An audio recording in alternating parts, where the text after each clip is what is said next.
With Eveningstar finally secure, I turned my gaze outward to face the drow within their own domain. At the War Wizard's request, I ventured into King's Forest to uncover the portal they had been using to infiltrate our lands.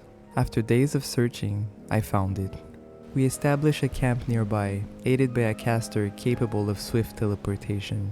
Not far from our position was the massive cavern leading into the Underdark. At its entrance stood carts, tools meant to carry captives back into the darkness. If I was to save them, I would not be able to do this alone. It was time to call upon an old friend.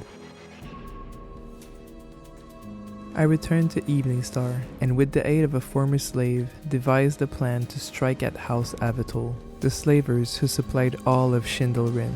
We concealed ourselves within a slave cart and passed through the portals into the Underdark. With the War Wizard's illusion, we appeared as captives, and remained so in the eyes of our captors. All around us, the prisoners were broken, resigned to torment and death. But once we were left alone, I made my move. I shattered the doors, and with that single act, hope returned. The prisoners rose with me and started fighting back. If we were to die here, it would be as free people. With the last of the captives freed from the slave pens, we pressed deeper into House Avatol in search of the slave quarters. The captives beyond this point were collared, bound by magic, forced to defend their masters against any who resisted. We could not fight them, for they were innocent. We pushed forward, ignoring their blows, as we sought out the taskmasters controlling them. In the workroom where more collars were being forged, I found our target. The moment the slave master fell, Zessie moved swiftly, breaking the enchantments before reinforcements could arrive. One by one, the slaves were freed without harm. But this was only the beginning. We fought our way through House Avatol, moving from chamber to chamber. The kitchens, the silk room thick with spiders, freeing captives and striking down those who held them. Wherever we went, their hold weakened. But we did not stop there. We shattered their relics, symbols of their pride, their claim as the city's greatest slavers. One by one, the chains broke, with every captive freed and their house in ruin. Only one task remained: confront Solul, the master of House Avatol.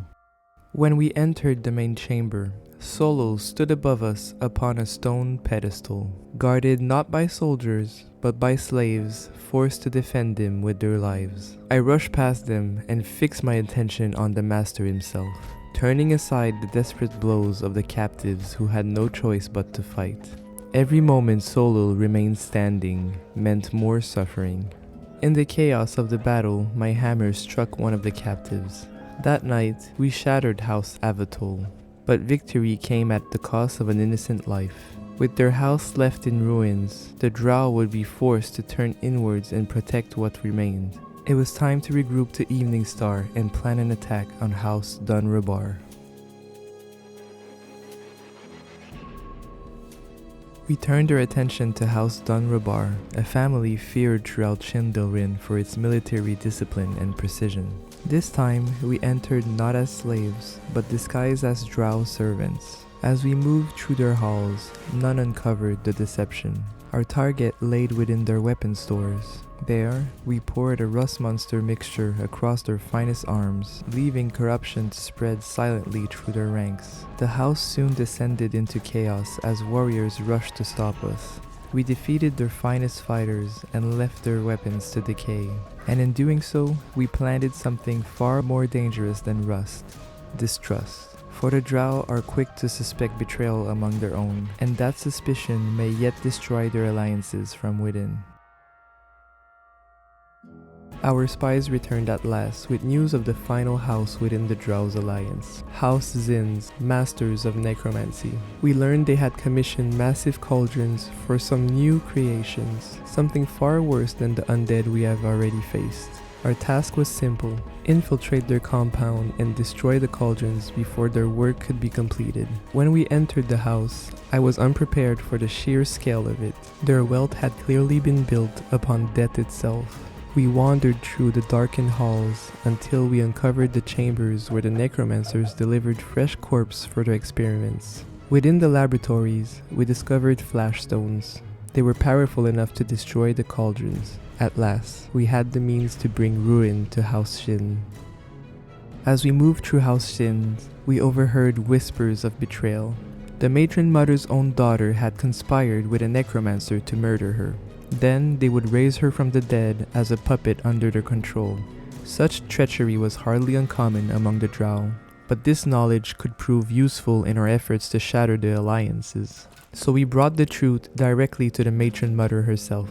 To my surprise, she believed us immediately, confessing she had already suspected betrayal within her ranks. For the moment, she allowed us to leave unharmed. Her daughter, however, received no such mercy. By the matron's command, the traitor was transformed into the very thing she had hoped to control, an undead servant, bound to the mother she sought to overthrow. After destroying as many cauldrons as we could find, we eventually reached a ritual chamber hidden deep within House Shin's. There stood Relic, the head necromancer, beside his newly created horrors. "You are just in time," he told us calmly. "Unless you came to stop me. In that case, you are already too late." I had grown wary of the stench of death that filled this place. Before he could continue boasting of his grand designs, I charged. The battle was fierce, but Relic fell alongside the twisted dream of control he sought to unleash upon the Underdark. With his death, the three great drow houses were finally weakened. Only one enemy remained, and she was hiding in the Temple of Lolth. With the drow houses divided against one another, we finally reached the entrance of the ziggurat to put an end to the High Priestess of Lolth. The halls were scarcely defended. The chaos we had sown throughout Sschindylryn had clearly weakened the city more than we realized. Once the Great Hall was secured, Anna and Elminster emerged from the shadows to meet us. The portal ahead could only be opened by the High Priestess herself, but Elminster believed he could deceive the magic. With the proper components, he could impersonate her long enough to complete the ritual. And so, while the city crumbled around us, we began preparing to open the very portal we had come to destroy. We searched the halls of the ziggurat for two components Elminster required to complete the ritual: a spider brooch and a ceremonial dagger. They were hidden within opposite ends of the temple, connected by portals the drow used to move swiftly through the complex. We returned the artifacts to Elminster, and the ritual began. A Drider emerged from the rift, proclaiming himself the guardian of the temple. He fell soon enough. With the path finally open before us, there was only one thing left to do: step through the portal and face whatever waited on the other side. We entered the portal, leaving Elminster behind to keep the way open. It brought us where the Temple of Lolth loomed above the caverns of the Underdark. The High Priestess was deep in scrying when she suddenly turned towards us, her eyes filled with delight. "The heroes have delivered the thread of the weave into my hands." Before we could react, she ensnared Anna with magic and forced her through the demon web. As the battle raged, the priestess cried out to Lolth again and again, begging her goddess to come to her aid. And in the end, Lolth answered. A towering minotaur emerged from the portal. "Weakness earns but one reward from our dark mother: death." He turned his gaze toward us and promised that if we entered the demon web, our death would be slow and painful. With Anna trapped beyond the portal, I knew our journey into Lolth's domain had only just begun.